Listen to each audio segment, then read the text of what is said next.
அஸ்ஸலாமு அலைக்கும் வரஹ்மத்துல்லாஹி வபரகாத்துஹு. உங்கள் அனைவரின் மீதும் ஏக இறைவனின் சாந்தியும் சமாதானமும் உண்டாகட்டுமாக. சிந்தனைக்கு சில மணித்துளிகள்.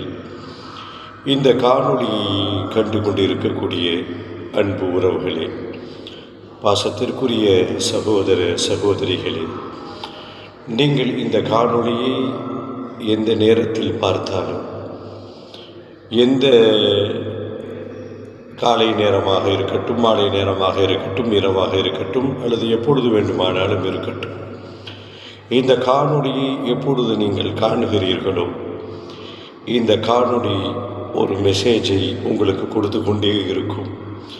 இந்த காணொளி ஒரு முக்கியமான அறிவிப்பை உங்களுக்கு சொல்லிக்கொண்டே இருக்கும்.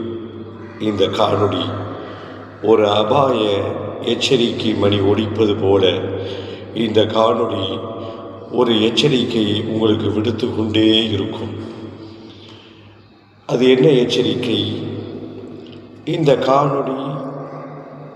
காணொளியிலே தொடர்ந்து நாம் பதிவிடுகின்ற அம்சங்கள் இன்றைய நாள் இனிய நாளாக மாறுவதற்கு இஸ்லாத்தினுடைய வழிகாட்டல் என்ன என்பதை மிக சுருக்கமாக தொடர்ச்சியாக சில செய்திகள் மூலமாக அறிந்து வருகிறோம். இந்த காணொளி எதை நமக்கு உணர்த்துகிறது? இந்த காணொளி எப்பொழுது நான் பதிவிடுகிறேன் என்று சொன்னால், ஃபஜ்ர் தொழுகையை ஜமாத்துடன் தொழுதுவிட்டு தஸ்பீகளையும் ஔராதுகளையும் குர்ஆன் ஓதுகின்ற அந்த திலாவத்தை முடித்துவிட்டு பிரார்த்தனை செய்துவிட்டு பிறகு இந்த காணொளியை நான் பதிவிடுகிறேன்.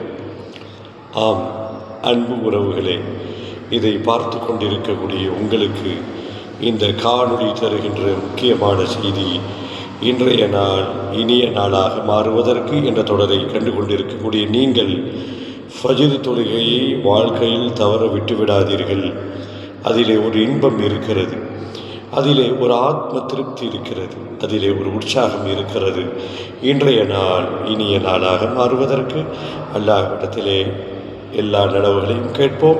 இந்நாளினுடைய தீமைகளை விட்டும் அல்லாஹ் நம்மையும் நம் குடும்பத்தாரையும் எல்லா மக்களையும் பாதுகாத்தல்வானாக.